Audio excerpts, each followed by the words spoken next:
Good morning. Welcome to the Aging Adventure on KFOR, brought to you by the caring professionals at The Legacy. With 4 state-of-the-art communities in our city, The Legacy, Legacy Terrace, Legacy Estates, and Legacy Arbors. I'm Dale Johnson, joined by John Kopetsky of Legacy Terrace and longtime friend of Lincoln Seniors, Kathy Blythe. Good morning, John. Good morning, Kathy. Hi, Dale. Good morning, Dale. We all have stuff we want to keep, stuff we want to get rid of, stuff we want to give to the family. There's a legacy educational event planned next month to help you through your stuff. When we come back, Legacy Downsizing Specialist Stuart Mitchell on the Aging Adventure, brought to you by Legacy Retirement Communities on KFOR. Welcome back to the Aging Adventure on KFOR, brought to you by the Legacy Retirement Communities. I'm John Kopetsky, along with Kathy Blythe, and this morning it is a real pleasure to welcome to our airwaves Stuart Mitchell. I have the pleasure of working with Stuart every day at Legacy Terrace, and he's one of our retirement living advisors, but he also has a subspecialty. He is the Sultan of Stuff. Stuart, good morning. Good morning. So, in your work as a retirement living advisor, I know that you're one of the things that folks are dealing with when they're considering moving to a legacy community is, what do I do with all this stuff? That's something that comes up frequently, isn't it? Yes, it does. And it's one of the things that actually paralyzes people way too often. It's overwhelming. The majority of people have some stuff. Some of them have a lot. Sadly, it does. It paralyzes them, and they just don't know how to move forward. They don't know what to do about it. I mean, you spend an entire lifetime collecting stuff, and then one of the things of moving to a retirement or a senior living community is you're probably going to have to do some downsizing and shed some of that stuff, but it is really hard to do. And I say that with all honesty, is because I'm a pack rat of the highest order. I'm looking forward to the day, well, not really, when perhaps I'll be thinking about moving to a legacy community, and I'm going to have to get rid of all that sentimental stuff. The biggest challenge to start with is just admitting that you need help with it. It's okay to admit, I need some help. I can't deal with all of this. That's the first step. And then we can start into the process. You know, there are different kinds of stuff. There's necessities we have to have. There are those keepsakes, those family mementos, those things that are going to be passed down from generation to generation.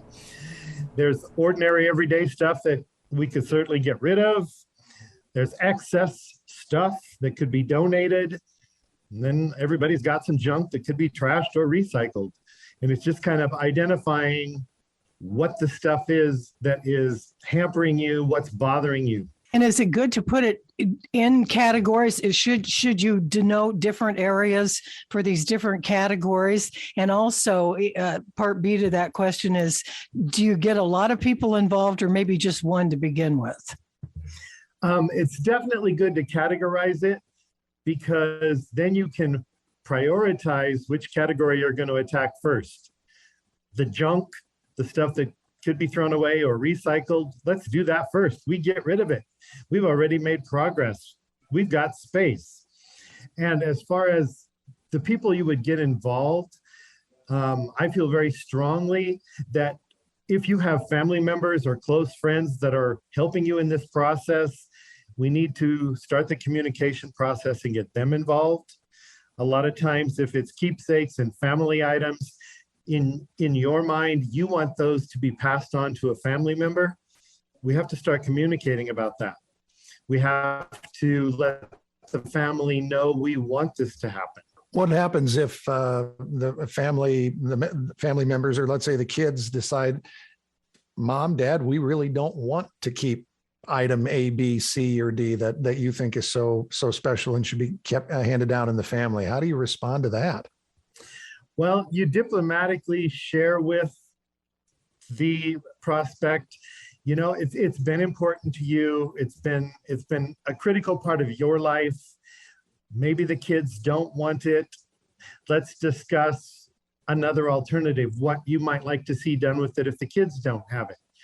Would you like to donate it to an organization? Is there some friend that you would like to have it? how can we pay it forward and you still feel good about it? And there is an emotional component there. Certainly, there's an emotional component for the person who is getting rid of their stuff. That's a pretty big deal. But also trying to accept that maybe the family doesn't want those things that you've always thought are treasures. Then that's another shift in thinking that one needs to get used to as well. And then on the flip side, Stuart, I'm sure you've seen cases where several people in the family all want the same thing. Yes. And then you have to sit down and work again on the communication, and you might have to referee a little bit. You've seen, I'm sure, some of those situations where refereeing has to take place. Should mom or dad do the refereeing, or do we bring in someone from the outside? We bring in somebody from the outside, an impartial person that everybody can listen to.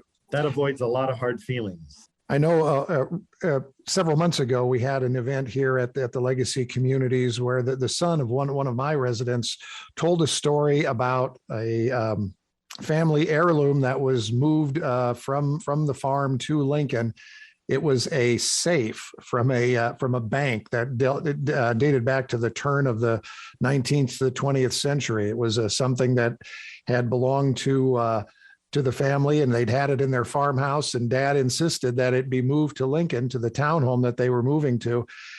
And they couldn't get it into the townhome because it was just too doggone heavy. So it sat in a garage for a while. In fact, as I recall the story, and help me out here if I'm getting this wrong, Stuart, they had to have almost a crane to unload it off of the truck when they brought it to Lincoln. And but dad insisted that they have that safe because it meant so much to him. When they made the move to the Legacies, the safe didn't make the move. They finally convinced dad that maybe he really didn't need a full-size bank safe. And I'm sure you've run into other situations like that of really kind of unique stuff, but it was stuff nonetheless that could be given away. Exactly. Number one is communicate. Share your feelings. Tell the family what's important. Don't be afraid to start talking. Then you can start to find the solutions for where the stuff is going. Do you find, Stuart, that usually there's some impetus that needs to happen here? I mean, if somebody has moving in the back of their minds, that to me, that's a great motivator, but it's pretty hard to get started no matter how much you're aware of all your stuff. If you don't have something that makes you want to take that first action step, something that's motivating you. Right. As retirement living advisors, when people start to look at making a life change, moving to a legacy or another retirement facility, that's when the process kind of starts for them in the back of their mind. However, that can also immediately paralyze them if they feel overwhelmed with the stuff. Well, we should mention here before we go to break, I'm sure that many people are very, very interested in the subject that we're sharing today on the Aging Adventure. And while we do have more to come in our program today, we also have some opportunities for people to join you in person, which will be coming up in April. And that's pretty exciting. Yes, we are going to host 3 seminars, one at each of our legacy locations. And we're just going to sit down. We're going to go through a more in-depth outline of how to deal with the stuff, identifying it, resources available for disposing of it. It's a long process and a lot to talk about. I personally think it's going to be fun to hear people's questions and to hear the things they're struggling with in it. It'll be a good challenge.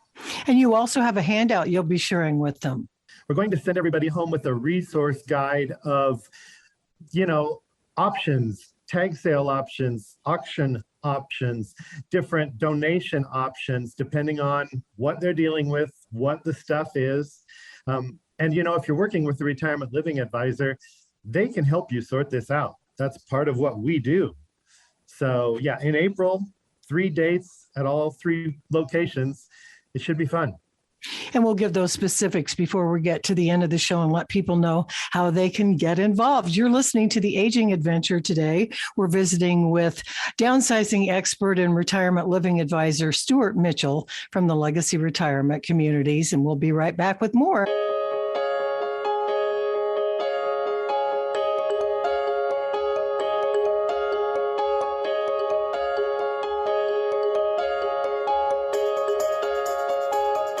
Welcome back to The Aging Adventure, our Saturday morning get-together each week here on KFOR. John Kopetsky along with Kathy Blythe. And today we're talking with Stuart Mitchell, retirement living advisor from the Legacy Retirement Communities, and he's also our stuff expert here at the Legacy Communities. Stuart, in your work with folks who are considering moving to a retirement community, and even if folks aren't considering moving, sometimes stuff can just be overwhelming. So let's go through some of the barriers that people might have in dealing with all of their stuff. Okay, that sounds good, John. I think number one, you have to accept that you need help. If you've lived with the stuff for years, whether it's keepsakes, whether it's just ordinary piles around the house, you don't want to deal with it. Number one, you have to accept that you need some help. And then you're going to have to allow someone to step in and start to help you.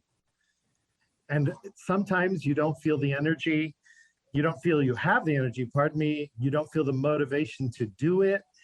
It's okay. State that out loud. Accept the situation. There's nothing wrong with it. Stuff is overwhelming and it can paralyze people. We've seen it and it's sad. What are some other things that you recommend as far as the barriers are concerned, Stuart? I've mentioned it a couple of times already.